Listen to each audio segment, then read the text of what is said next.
इब्न जौजी ने लिखा है सैकड़ों साल पहले, आज के किसी आलिम की बात बताता तो लोग इनकार करते, सैकड़ों साल। कहते हैं बलख में कहत पड़ गया, लोग हिजरत करके समरकंद आ गए, एक सैयदों का खानदान भी आया, एक ऐसी खातून भी आई जिसके साथ 3 बेटियां थी, बेटा भी कोई नहीं, खामन फौत हो गया। मस्जिद के साथ मेहमान खाने बने होते थे, वहां उसने बच्चों को ठहराया और निकली समरकंद में कि कोई आदमी मिल जाए और उससे कहूं कि थोड़ी सी मदद हो। वो चलते चलती एक सेठ के पास, रईस के पास पहुंची। जिन लोगों के पास दौलत आती है ना, वो कई दफा सख्त जुमले कहने लगते हैं जो अल्लाह को पसंद नहीं आते। वो सेठ के पास गई तो जाके कहने लगी मैं गरीब हूं, परेशान हूं, बलख में कहत है, सारा जमाना जानता है, तो मैं इसलिए समरकंद आई हूं, बेटियों का साथ है, न रहने को जगह है, न खाने को रोटी है, न पहनने को कपड़ा है, मेहरबानी कर, थोड़ी मदद कर। कहने लगा हो कौन? तो उस सैयदजादी ना कान आगे करके, हाँ किसी पे भी हालात सख्त आ सकते हैं, अल्लाह से डरना चाहिए, कान आगे करके ना कहने लगी मैं सैयदजादी और यहाँ मेरा अपना कोई नहीं, मेहरबानी कर।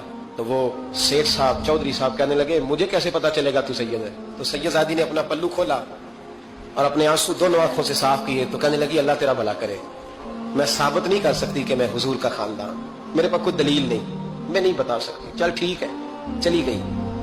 किसी ने बताया कि यहाँ एक यहूदी भी रहता है, वो बड़ा सखी है, या आतिश परस्त है, या पारसी है काफिर गैर, सखी बड़ा है। उसके पास गई, बैठी रही, लोग बैठे थे, जब चले गए तो करीब गई, कहने लगी मजबूर हूं, परेशान हूं, गरीब नहीं हूं। कहने लगा बीबी तुझे कभी देखा नहीं, समरकंद की इतनी आबादी नहीं, मैं सारे शहर, तू कौन है?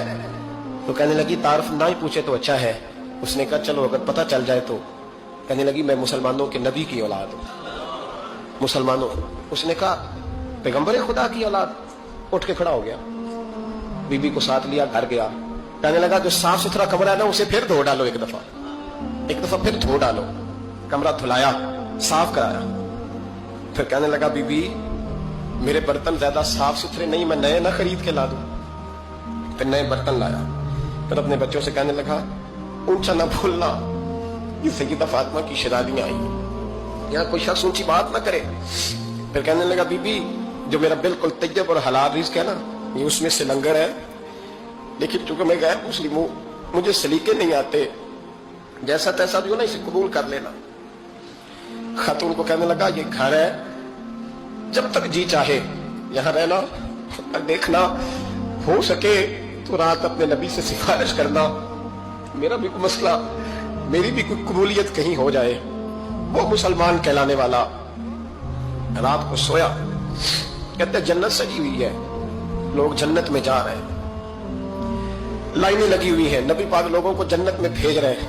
मैं भी दौड़ के लाइन में लग गया, फरिश्ते ने मेरा बाजू पकड़ा, का पीछे हट। तो मैं दौड़ के हुजूर की बारगाह में गया, मैं हुजूर सारे जन्नत में जा रहे हैं कि मुझे नहीं जाने देता। नबी पाक ने फरमाया तू कौन है? या रसूलल्लाह मैं मुसलमान हूं। कहते हुजूर मुझसे फरमाने लगे कोई दलील है तेरे पास? दलील है कोई तेरे पास? मैं चुप कर गया। फरमाया मेरी बेटी तेरे दरवाजे पर आ ही गई थी तो तू दलीलें पूछने लग गया था। हम जा दौड़ जा। सवेरे आंख खुली तो गलियों में ढूंढता फिरता है, तलाश करता फिरता है, कोने कोने में जाता है वो सादात का घराना कहां है। ढूंढते ढूंढते उस गैर मुस्लिम के दरवाजे पे जाके पहचान लिया। तो कहने लगा खुदा का वास्ता, जो तूने नौकरी की है ना इनकी मुझसे 11 गुना ले ले, ये सादात का घर मुझे दे दे। तो कहने लगा कल तू आता तो शायद बात और होती, आज बात और है। उसने कहा मेहरबानी कर। कहा नहीं कल तू आता तो मामला और था, आज मामला आज और है, रंग बदल गया है, हालात तब्दील हो गए हैं, अब तू देख दाख के आया, जा दौड़ जा। कहने लगा नहीं मेहरबानी कर, दे दे।